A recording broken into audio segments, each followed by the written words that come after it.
আসসালামু আলাইকুম রহমতুল্লাহ। সম্মানিত দর্শক শ্রোতা, আমি রাজবাড়ী ইউটিউব চ্যানেল নিয়ে আপনাদের সামনে হাজির হয়েছি।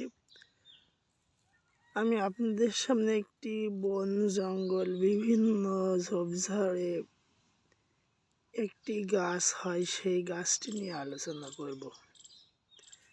আপনারা ভিডিওতে যে গাছটি দেখছেন, এই গাছটি খুবই গুরুত্বপূর্ণ এবং খুবই উপকারী। এই গাছটি কুলবাগান, আমবাগান, সর্ষে ক্ষেত, বিভিন্ন ক্ষেত খামারে এবং আপনার ঘরের আনাচে কানাচে হতে পারে। এই গাছটি আপনি যখন দেখবেন তখন এই গাছটিকে আপনারা নষ্ট করবেন না।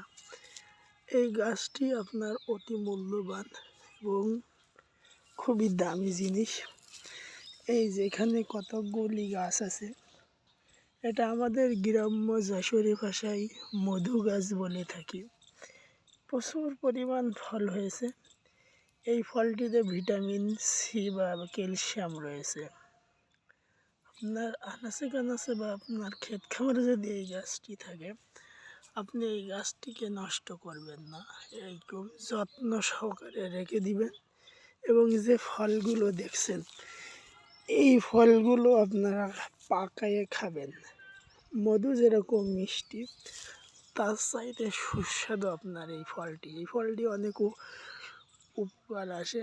এই ফলটি বহির্বিশ্বের মানুষেরা চাষ করে এবং প্রচুর পরিমাণ খায়। তো মধুর মতো মিষ্টি বলে আমাদের গ্রাম্য এলাকায় এটাকে মধু গাছ বলে ডাকে। তাই আপনাদেরকে অনুরোধ করব, যাদেরকে এরকম গাছ আছে আশপাশে থাকবে, আপনারা সেই গাছটিকে যত্ন সহকারে রেখে দিবেন এবং ফলগুলো পাকাবেন, পাকিয়ে খাবেন। আপনার শরীরের জন্য খুবই উপকারী একটি গাছ। তো বন্ধুরা, আপনার এলাকায় এই গাছটির কী নাম এবং আপনি কীভাবে এটা সংরক্ষণ করবেন, আপনার মতামত আমাদের কিন্তু জানাবেন। ধন্যবাদ।